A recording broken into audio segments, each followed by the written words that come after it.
Hello guys, how are you? Hope सब कुछ बहुत अच्छा चल रहा होगा। अब हम इसी सीरीज़ को कंटिन्यू करते हुए देखते हैं taxation in case of liquidation.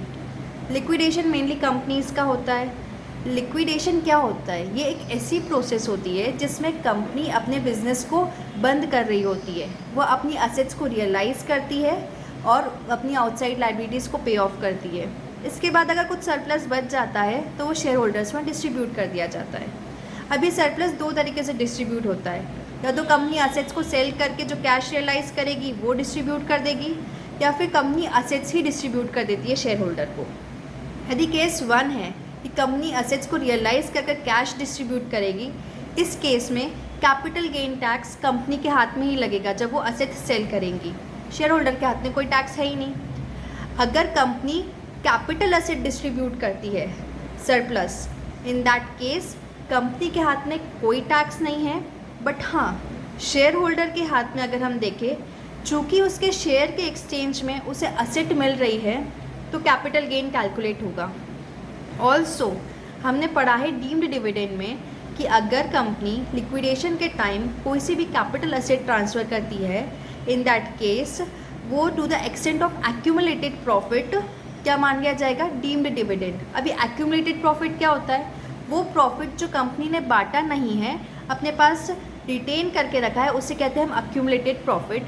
But remember, इसमें इंक्लूड होता है जो कैपिटलाइज करा है प्रॉफिट अपन ने बोनस शेयर्स इशू करके, वो भी इसमें इंक्लूडेड रहेगा। ठीक है, अगर हम फॉर्मेट देखें तो सबसे पहले हम देखेंगे कि क्या क्या अपने को असेट्स रिसीव हुई है। वो कैश रिसीव हो सकता है, दूसरी असेट्स रिसीव हो सकती है, कैपिटल असेट भी रिसीव हो सकती है। उन सब का हम टोटल ले लेंगे। ध्यान रखना, असेट्स की एफएमवी लेंगे ऑन डेट ऑफ डिस्ट्रीब्यूशन। इससे अपनी निकल जाएगी फुल वैल्यू जो भी अपने को कंपनी से मिला है ऑन लिक्विडेशन। अब ये चूँकि डिविडेंड जो था डीम्ड डिविडेंड, इसमें शेयर होल्डर को टैक्स देना है under income from other sources. तो चूँकि हम कैपिटल गेन निकाल रहे हैं, हम इसमें से वो लेस कर देंगे। तो अब बचता है full value of consideration for exchange of shares. मतलब इतना अपने को कंपनी से मिल रहा है शेयर्स के एवज में। इसमें से क्या रिड्यूस करेंगे?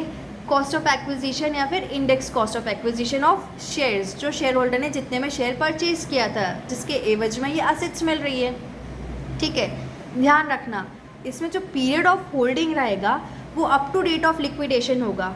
अब डिस्ट्रीब्यूशन कब भी हो रहा हो, बट हम पीरियड ऑफ होल्डिंग कब तक लेंगे? Up to date of liquidation रहेंगे।